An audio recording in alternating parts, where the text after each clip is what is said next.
Hama belalang menyerang tanaman pertanian milik warga di Kecamatan Wewewa Barat, Kabupaten Sumba Barat Daya, Nusa Tenggara Timur, NTT, dalam beberapa hari terakhir ini.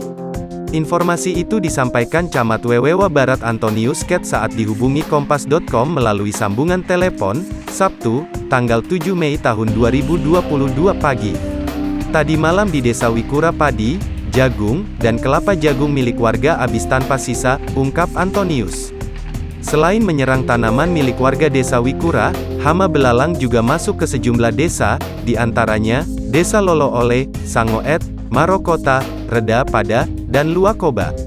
Hari ini belalang sudah mulai masuk wilayah Desa Waiholo, Kecamatan Kodi Utara, kata Antonius, yang dikenal masyarakat sebagai pejabat yang peduli lingkungan. Pihak kecamatan bersama Dinas Pertanian Kabupaten Sumba Barat Daya serta masyarakat setempat telah turun ke lokasi berkumpulnya belalang untuk melakukan penyemprotan secara manual. Terima kasih sudah nonton, jangan lupa like, subscribe, dan share ya!